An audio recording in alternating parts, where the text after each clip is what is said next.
Convido os irmãos a abrirem as suas Bíblias, aqueles que quiserem acompanhar a leitura de hoje, em Neemias, no livro de Neemias, no Velho Testamento, depois do livro de Esdras, nós temos o livro de Neemias.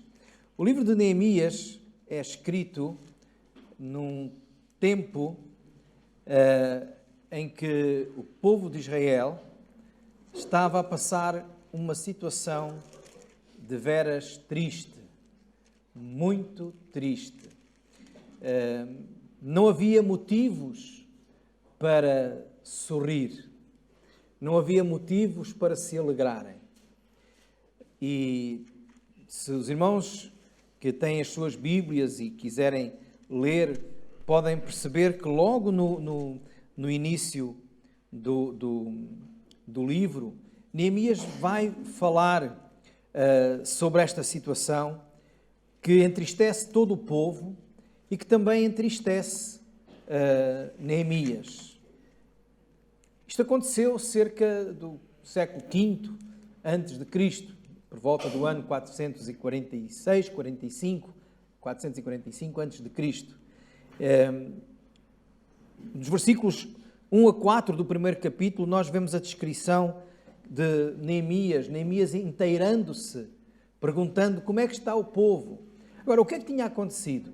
Neemias estava na Babilónia, que é onde hoje é o Iraque. O povo estava em Jerusalém. O povo tinha sido levado cativo, escravo, para a Babilónia, porque tinham sido infiéis a Deus. E Deus tinha permitido que eles tivessem ido para o cativeiro. Só que a cidade de Jerusalém tinha sido destruída. Os muros tinham sido destruídos, o templo tinha sido destruído, tudo tinha sido queimado. Então é um cenário de guerra. Passado muitos anos, Neemias pergunta como é que está. E as notícias que lhe chegam está tudo mal. As pessoas não reconstruíram. Esdras já tinha estado lá, mas estavam desanimados. As portas da cidade queimadas, as casas deitadas abaixo, os muros partidos. Uma cidade naquele tempo, temos que entender que sem muros, era uma cidade que não estava protegida contra os inimigos.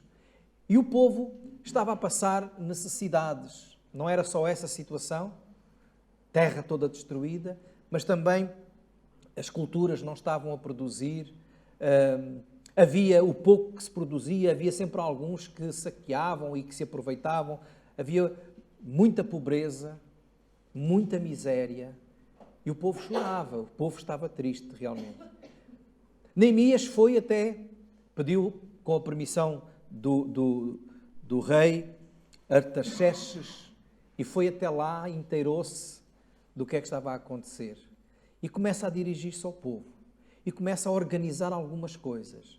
E começa a orientar também o povo para que se motive e trabalhe e comece a reconstruir a cidade, a reconstruir os muros da cidade. Vai encontrar muitas dificuldades. Muitas dificuldades.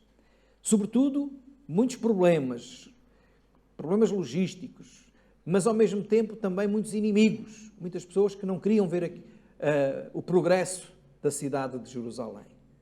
E então tentam empatar, impedir, e são obstáculos e oposição para a obra que Deus queria e que eles também queriam que fossem feitas. Finalmente, depois de muitos obstáculos vencidos, o povo reconstrói os muros. Está no caminho da reconstrução da cidade, futura reconstrução do templo também. Mas acontece que o povo ainda está triste e desanimado. Triste e desanimado.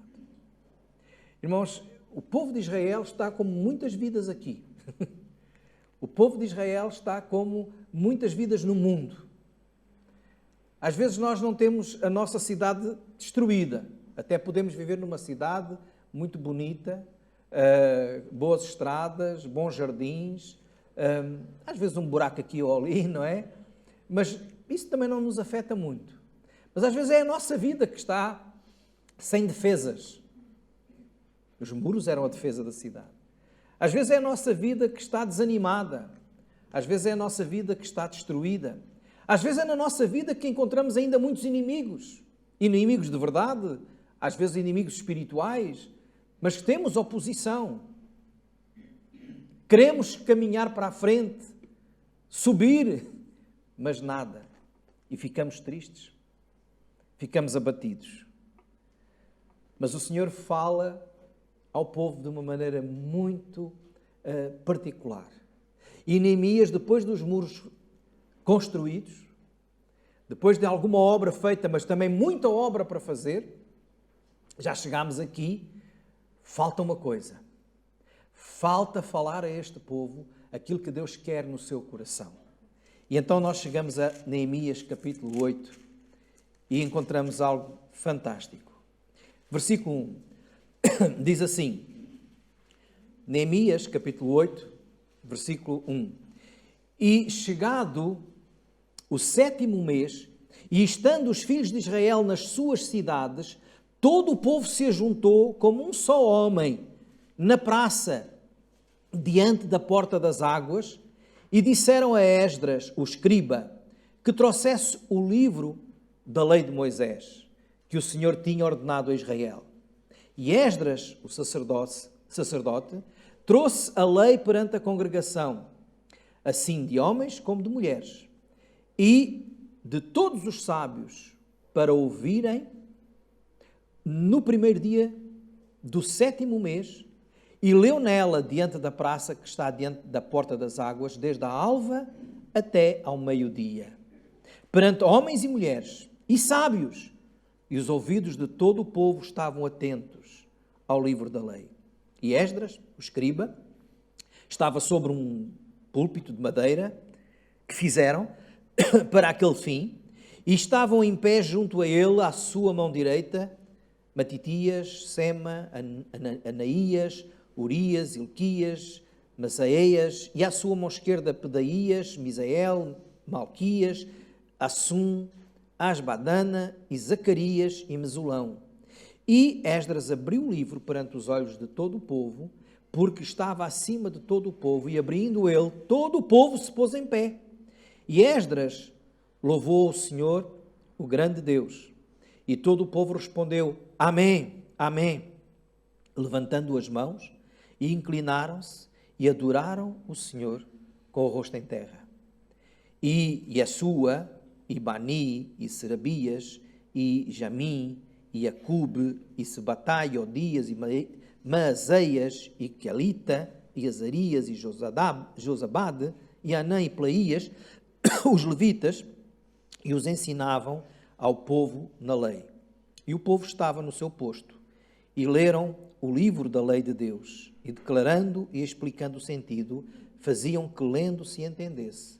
E Neemias, que era o governador, e o sacerdote Esdras, o escriba, e os levitas que ensinavam o povo, disseram a todo o povo, este dia é consagrado ao Senhor, vosso Deus, pelo que não vos lamenteis, nem choreis, porque todo o povo chorava, ouvindo as palavras da lei.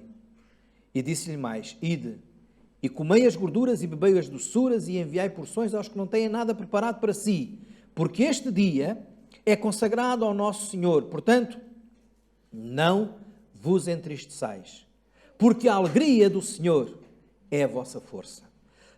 E os levitas fizeram calar todo o povo, dizendo, calai-vos, porque este dia é santo, por isso não vos entristeçais. Então todo o povo se foi a comer e a beber e a enviar porções e a fazer grandes festas, porque entenderam as palavras que lhes fizeram saber. Eu gostava de meditar com os irmãos nesta manhã sobre o desafio que foi lançado no versículo 10 por Esdras e por Neemias ao povo de Israel. Depois de muitas dificuldades, onde não havia razão nenhuma para estarem alegres, eles são confrontados com a lei de Deus. Foi trazida a lei que eles tinham desprezado, Os próprios sacerdotes tinham desprezado. E agora foi ouvida essa lei. E o povo começa a chorar. Mas ouviram uma frase. Vão divertir-se. Não chorem, parem com isso. Porque a alegria do Senhor é a nossa força.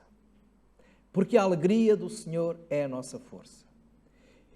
Eu não sei. Vamos fazer aqui uma aplicação para a nossa vida.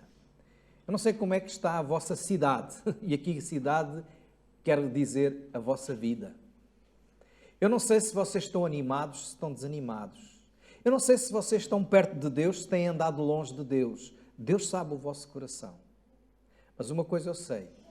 Deus quer que cada um dos seus filhos viva alegre. E viva alegre porque a alegria do Senhor, não a alegria que o mundo dá, não a alegria que o mundo oferece, o festejo, a algazarra, o festival que para com o momento, acabou a festa, acabou a alegria. Enquanto se está em festa, tudo é sorriso. Apagam-se as luzes, acaba a festa, tudo é tristeza. Mas a alegria do Senhor permanece para sempre. E é essa alegria que estamos a falar, a alegria que vem de Deus. Não sei como é que está a vossa vida, mas o Senhor quer que o seu povo viva alegre. Que o seu povo viva feliz. Agora, para isso, é necessário alguma coisa que este povo teve que enfrentar também. E o que é que foi necessário? Vamos ver. Quando olhamos para aquilo que aconteceu, diz que o povo foi reunido numa praça e todo o povo ouviu ler o quê? A lei do Senhor.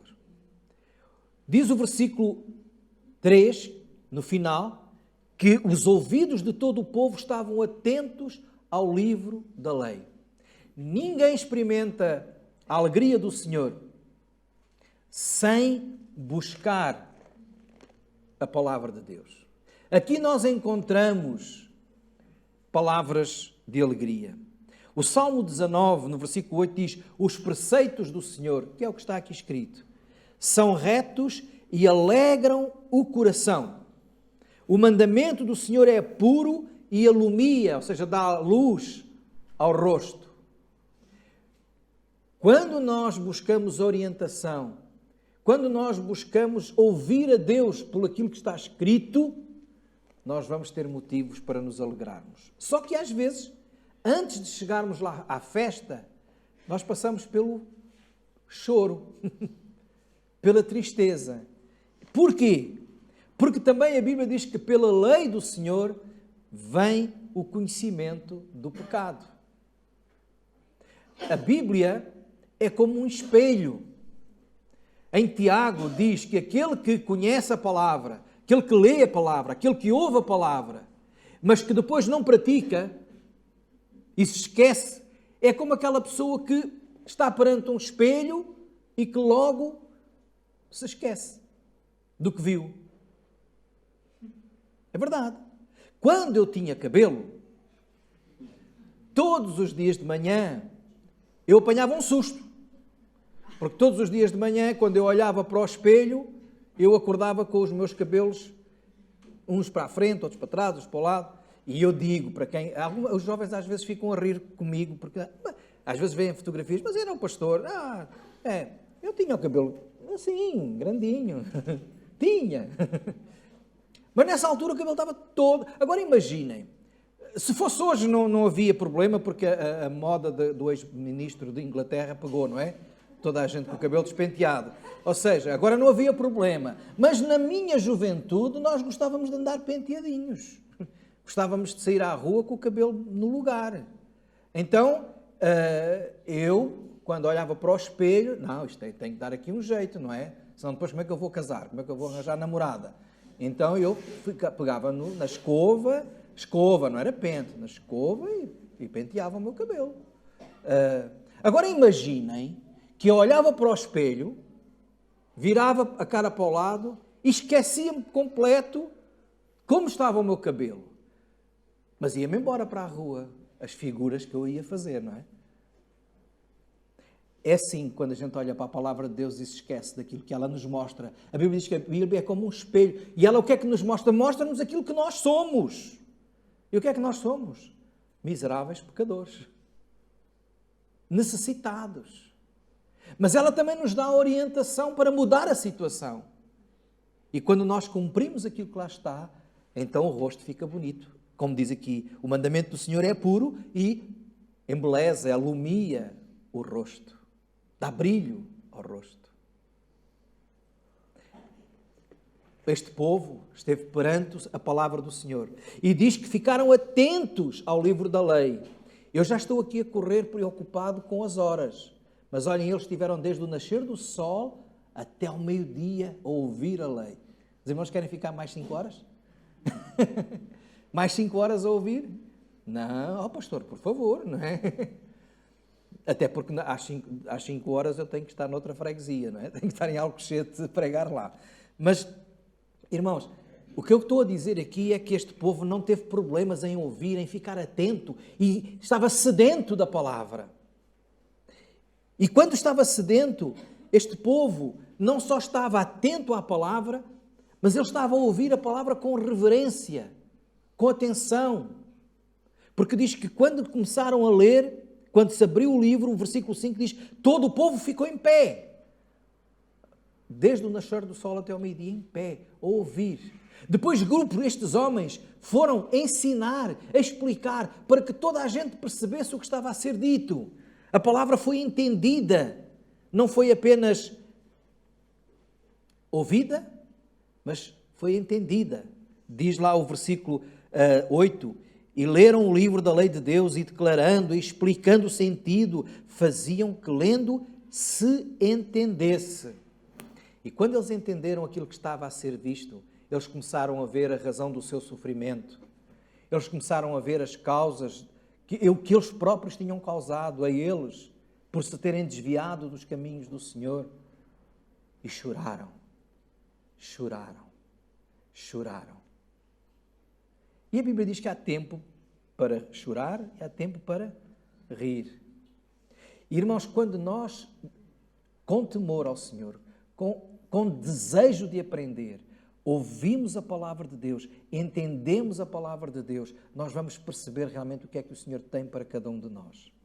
E não há nenhum homem, nem nenhuma mulher, que vendo o que a palavra diz, possa ficar indiferente. A Bíblia diz-nos que a palavra de Deus é viva e eficaz. Viva, mais penetrante que espada alguma de 2 gumes, vai ao mais profundo do nosso ser. Quando nós lemos a palavra, quando nós ouvimos a palavra de Deus, o Senhor vai tocar no mais fundo do nosso coração. Irmãos, eu estou a falar da palavra de Deus, não estou a falar da palavra dos homens. Há muita gente hoje que quer ouvir a palavra dos homens. O que é que este homem tem para mim, tem para dizer? Irmãos, não venham aqui para ouvir a minha palavra. Minha palavra não é nada, se não for tirada da palavra de Deus. Não pensem que o pastor tem alguma coisa para vos declarar ou para vos dizer. Não, eu tenho para dizer o que a palavra de Deus já diz. E quando nós ouvimos o que está aqui, quando nós somos confrontados com o que está aqui, o Senhor vai tocar o nosso coração. Se realmente estivermos com o nosso coração aberto para Ele. E quando acontece que nós conhecemos o que a Bíblia diz, nós conhecemos que, por um lado, o Senhor nos mostra como nós somos pecadores. Mas, por outro lado, o que é que esta palavra nos diz? Ele nos mostra a graça de Deus, o amor de Deus. Diz que Deus amou de tal maneira que deu o seu Filho unigênito. Diz que Deus promete estar com os seus filhos todos os dias até à consumação dos séculos. Diz que Deus restaura porque é misericordioso, restaura a vida daquele que confia nele. Então, por um lado, a palavra pode nos trazer a tristeza do nosso pecado, mas por outro lado, renova a alegria daquele que lê a palavra de Deus. A palavra de Deus dá ânimo. Lembram-se das palavras que o Senhor disse a Josué? Josué foi o sucessor de Moisés. Tinha que liderar o povo de Israel para entrar no Egito. E o Senhor diz, esforça-te, não é? Tem força e tem bom ânimo. Não pasmes nem te espantes. Ou seja, não desanimes. Mas o que é que ele disse antes? No versículo 8, isto é Josué 1:9. 1:8 ele dizia, esforça-te para andares segundo a lei que hoje te ordeno. Não te desvies dela nem para a direita, nem para a esquerda. A alegria do Senhor é experimentada na vida daquele que cumpre, que vive em conformidade com a palavra de Deus. Ah, meus irmãos, quantas vezes a tristeza acontece na nossa vida, momentos tristes, momentos desagradáveis, porque nós vivemos sem ligar nenhuma à palavra de Deus. Quisemos viver a vida à nossa maneira. Quisemos viver a vida como bem nos entendeu. Fomos pelos nossos próprios caminhos. E os caminhos, diz a Bíblia, que há caminho que ao homem parece direito, mas o fim dele é o caminho da perdição. É a morte. Quantas vezes, e talvez alguns que estejam a ouvir-me agora possam estar a pensar, ai, pois é, se eu tivesse dado ouvidos à palavra, não tinha entrado por aqui, como eu estou arrependido. Não é tarde. Alegra-te, é o que Neemias está a dizer. Alegrem-se, reconhecem, então agora vamos embora.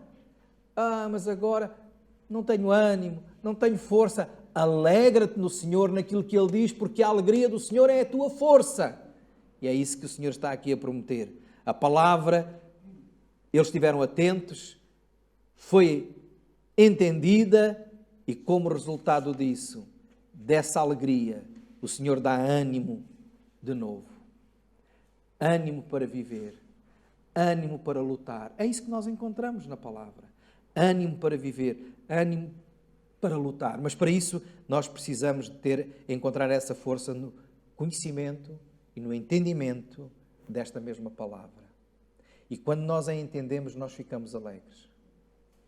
O Salmo 1, muito conhecido este Salmo, o primeiro capítulo do livro de Salmos, que eram cânticos, diz, feliz o homem que não anda segundo o conselho dos ímpios, não se assenta na roda dos escarnecedores, não se detém no caminho dos pecadores. Antes, em vez disso, o que é que diz a seguir? Tem o seu prazer na lei do Senhor e na sua lei medita de dia e de noite. Felizes aqueles que têm o seu prazer na lei do Senhor. Irmãos, o que eu quero vos dizer esta manhã é lembrar o desafio que é feito aqui a este povo. Diz, não vos entristeçais, porque a alegria do Senhor é a vossa força. O teu coração pode estar triste. O teu coração pode estar perturbado. A tua vida pode estar arruinada. Mas não se entristeçam. Alegrem-se no amor e na graça do Senhor. Porque grandes coisas Ele tem para a vossa vida. E animem-se,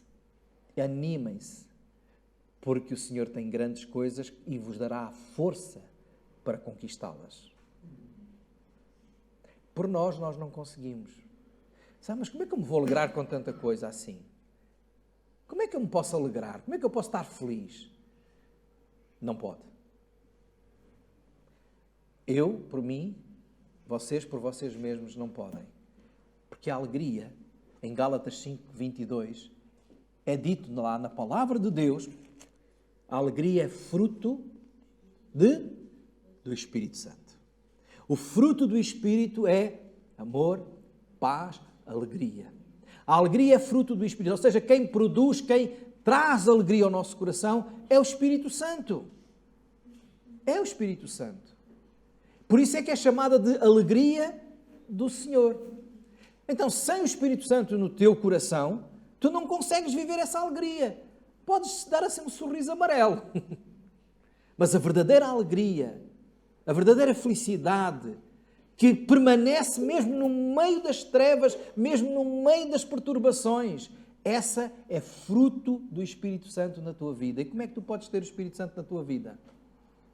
A Bíblia diz-nos: recebendo Jesus como Senhor e Salvador.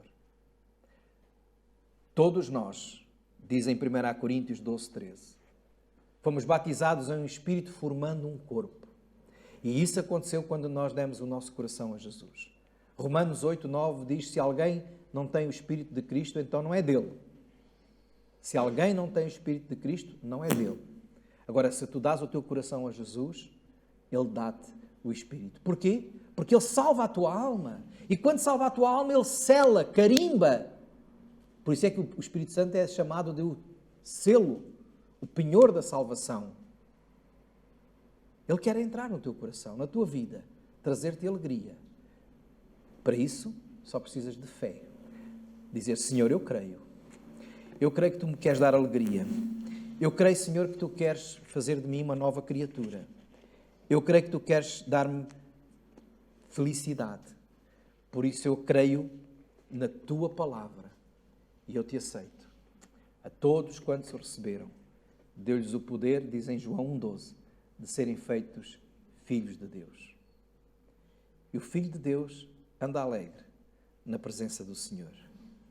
A verdadeira alegria somente vem ao coração daquele que conhece a Cristo. Para isso, nós temos que dar ouvidos, tal como o povo deu naquele dia, à palavra de Deus. A palavra é viva. E termina o texto, e eu vou terminar também com o versículo 12. Todo o povo se foi a comer, a beber, a enviar porções, ou seja, a dar àqueles que não tinham, a fazer grandes festas. E reparem agora, porque entenderam as palavras que lhes foram ditas. Se nós entendermos aquilo que a palavra de Deus diz, e a palavra de Deus é viva, volto a dizer, é verdadeira. O Salmo 119 diz que ela é luz para o meu caminho, lâmpada para os meus pés. É a espada com a qual eu posso lutar contra as hostes espirituais da maldade. Esta palavra, se estiver guardada no meu coração, se fizer parte da minha vida, me vai orientar, me vai ajudar, me vai dar força. E aí eu posso experimentar a verdadeira alegria. A alegria não do homem, não das circunstâncias, mas a alegria que vem do Senhor. Vamos orar.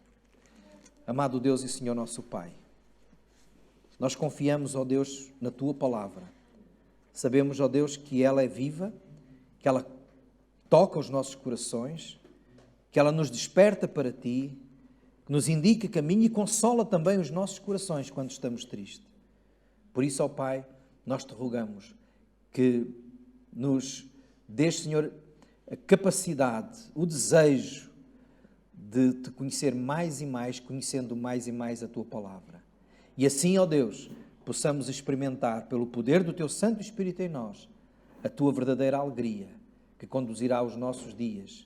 E mesmo no meio da tribulação, não temeremos, porque sabemos que Tu estás connosco e nunca nos abandonas. Louvado sejas Tu, Senhor, pela Tua palavra. Em nome de Jesus. Amém.